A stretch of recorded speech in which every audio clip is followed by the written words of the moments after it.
Update. Would I be the a-hole if I told my late wife's family that she cheated on me? Original post. Anna, my late wife, died in a car accident. Person lost control of their car and ran her over, and she passed away immediately. We were both 26 at the time. It was 4 years ago, right before the pandemic. We were having a bad time as a couple. She was extremely jealous of me, but also very protective of her phone. Shortly after her death, I found out I had STD, and surprise, surprise, she was cheating on me. On the day she passed, a guy we went to college and was kind of friends with sent her messages, asking for pictures of their last encounter. And the way he talked, it seemed like it was recent, and it seemed that they talked often. I was able to get in her phone and laptop, as she didn't change her passwords because she would always ask to check my phone and I would ask for hers back. So I had a password.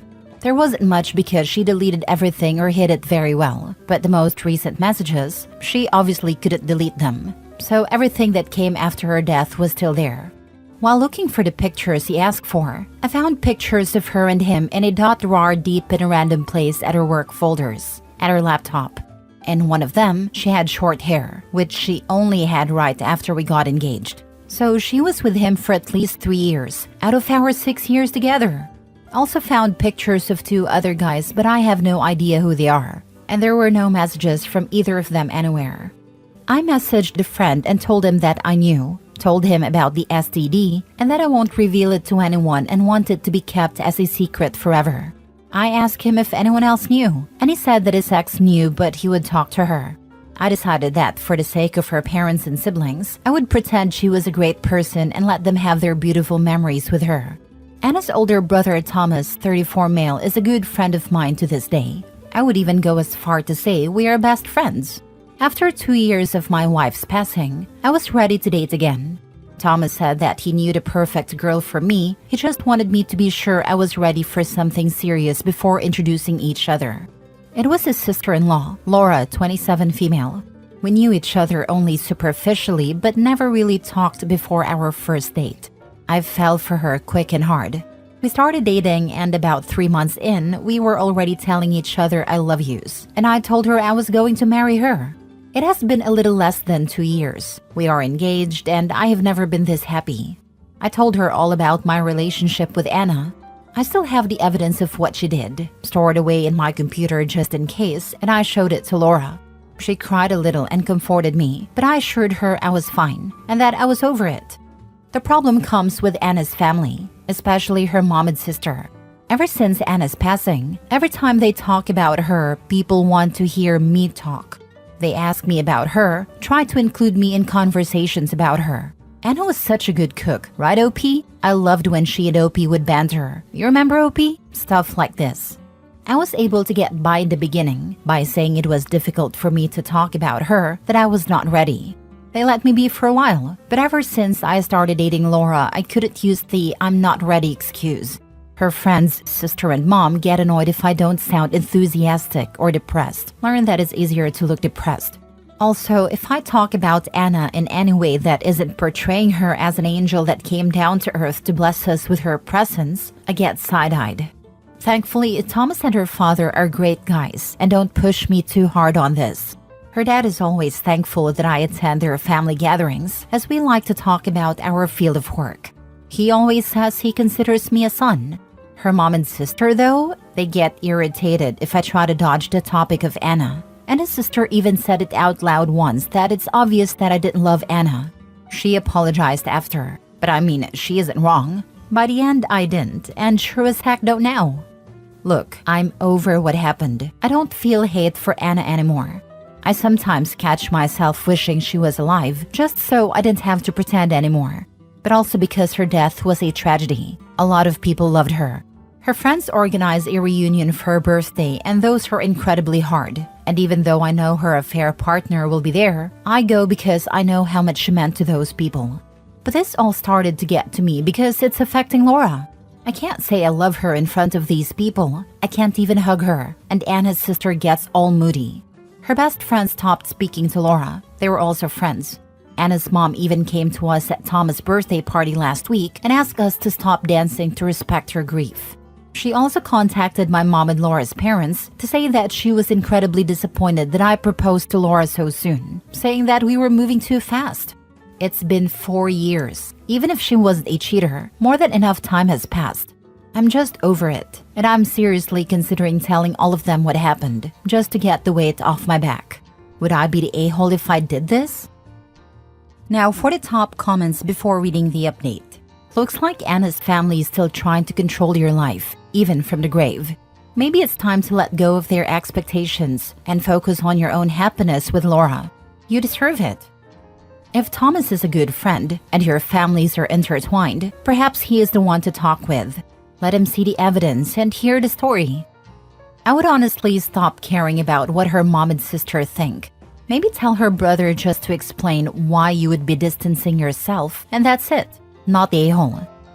I think the brother is the route to go. Show him the evidence and distance from the mom and sister. You want to reveal the truth to alleviate your own burden, but deep down, this isn't just about truth. It's about reclaiming your narrative and the control you lost when Anna cheated on you. Her family unknowingly forces you to uphold a lie that erases your pain, forcing you to live with unresolved resentment.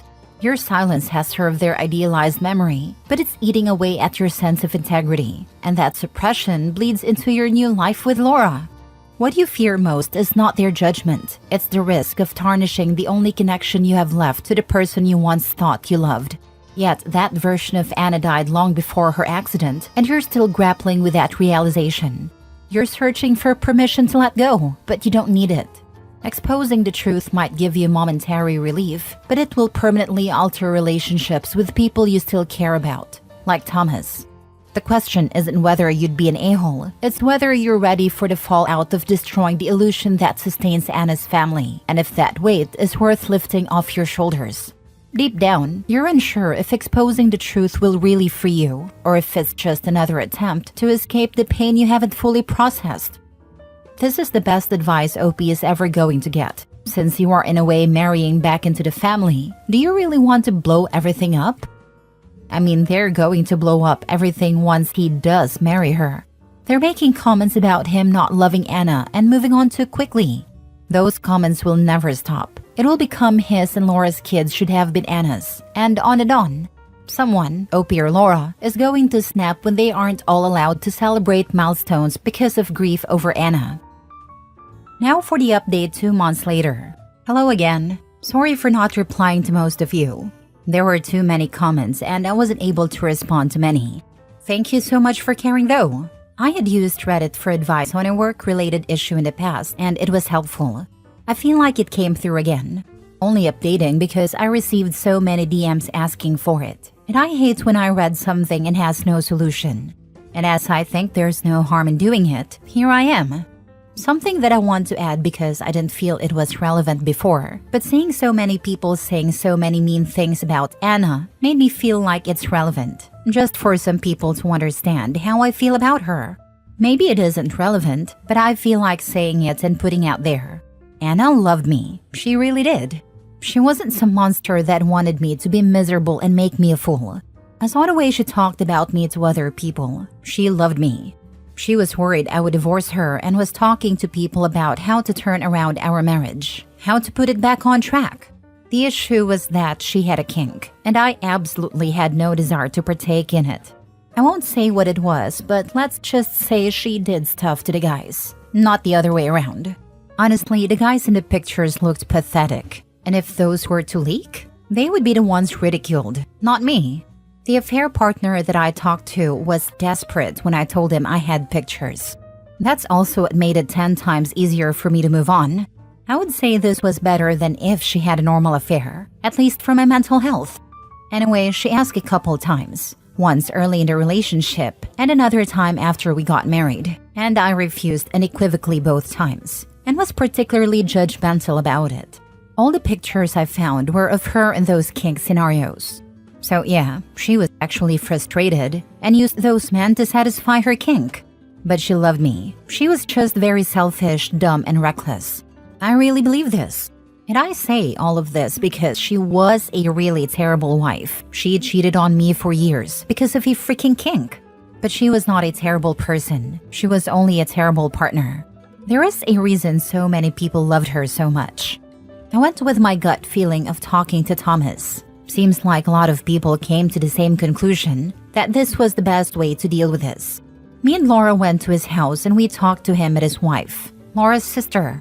I told them that I was only bringing this up now because mine and Laura's lives are being affected by the way people perceive me as Anna's husband. People want me to be a memory of her life, when in reality, being reminded that I was married to her felt like a gut punch and I'm at my limit. But I kept on trying because I love her family, and I know how much she meant to many people.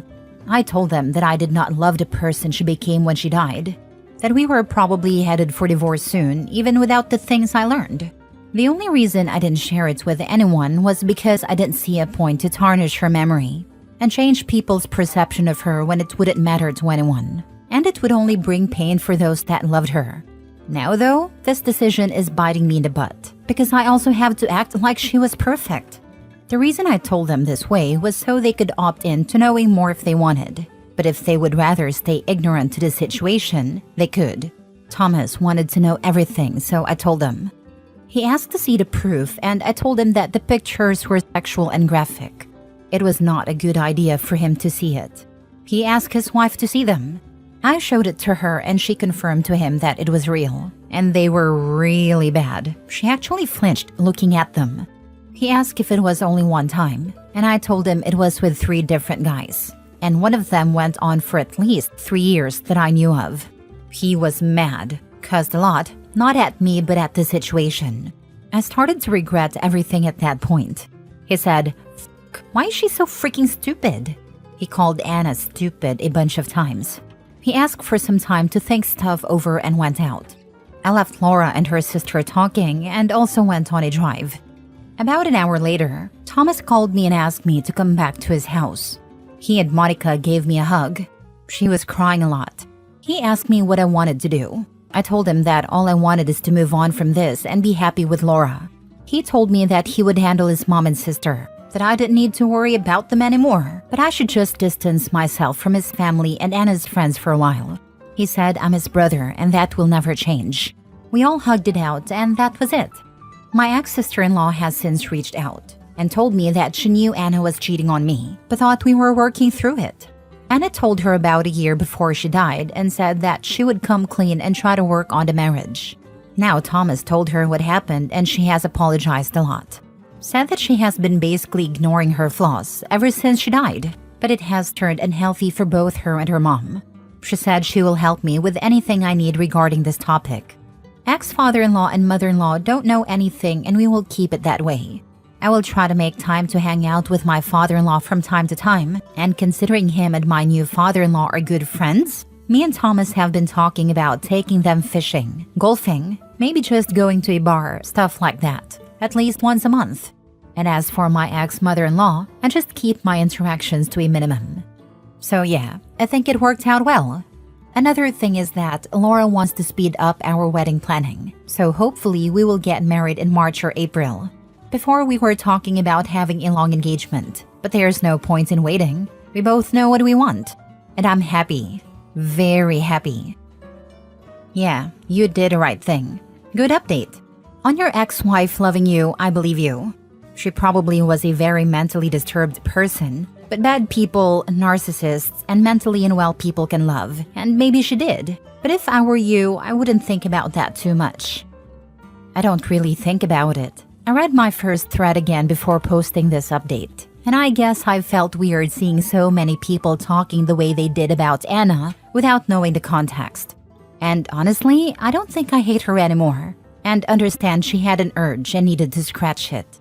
It just so happens that the urge she had was something that was off limits to me, and she couldn't contain herself and was weak and selfish. I don't know why I feel like this. I guess the kink made it easier to rationalize in my head. Your ex-sister-in-law sounds like a piece of work. Best of luck forwards. Yeah, honestly, I don't buy much of what she said, but if she doesn't mess with my life, I will leave it be. Last story. Am I the a-hole for telling my ex-husband there is no us anymore? 2 years ago, I, 37 female, was married to my ex-husband Jason for 5 years, together for 6. Our marriage had been pretty rocky and we fought frequently. Eventually, I guess it got to a point where he decided to cheat on me. I didn't even realize what was going on until I had come home one day to find her and him kissing in the kitchen. That's when he told me that he was seeing someone and that he was in love with her. I'll call the woman Emily for privacy. Emily didn't say anything. She just kissed him on the cheek again before going into the bedroom to help him pack his stuff up, while Jason began telling me about how it'd go through with a divorce. My heart was broken. And to think that just a few weeks prior, this was the man who was telling me future names for our kids. Fast forward 2 years later after that, I am currently engaged to a wonderful man. Recently, we have been planning our wedding as well as our honeymoon. We have also discussed the topic of children and agreed that none of us plan to have children in the near future. And I am so thankful that I didn't end up having any with my ex. This is not disrespecting people who do have kids. One night when I was watching Netflix on a couch, my doorbell rang. I looked through the peephole to see my ex standing there, crying and begging me to talk to him. I opened the door and asked what was wrong, because I wasn't sure if it was an emergency or not. He started by saying he was sorry, Emily was crazy, and that he wanted to come home to me and be the one sleeping with me at night instead of Emily. He went on a whole rant about how much he missed me and that he regrets ending things with me. Him and Emily have a child together, but he says he wishes I was the mother of his kids. Maybe that way he could see me and kiss me every day when he got home. He then asked me if we could rekindle our relationship, and I laughed in his face. I told him that maybe he could have just ended things on a good term instead of going behind my back and cheating on me. If he loved me so much, he wouldn't have slept with someone else. It's his loss. I've already moved on as well. So even if he didn't cheat, I still would have said no, and then told him to leave or I would contact the authorities. He tried to bargain with me before just straight up telling me that he would simply just leave. Anyway, I'm currently laying back down on my couch again while writing this. I'm just a bit worried if I'm actually the a-hole here. What? You mean you didn't put your life in pause and wait around for that prize specimen of a fool? Not the a-hole. Continue being blissfully happy with your new partner and let the ex deal with the consequences of his stupidity. Not the a-hole. He made a choice to cheat on you with Emily and he likely cheated on her with someone else. The us you had is long gone. Good on you for standing your ground, but also asking if there was an emergency. I completely agree. He made his choice when he cheated, and now he can't just walk back into your life expecting everything to be the same. You did the right thing by standing firm and also showing concern for his well-being, OP. Not the a-hole. Personally, I'd message his lovely wife. Hey, just a little advice. Keep your crybaby husband on a tighter leash. I don't need him showing up at my door, crying and begging me back. I do not want to get police involved, but I will if you don't keep the man you desperately wanted in check. Thanks, and I appreciate it. But I'm petty and I'd like to cause drama for them both and let her know she won what she created. A cheat.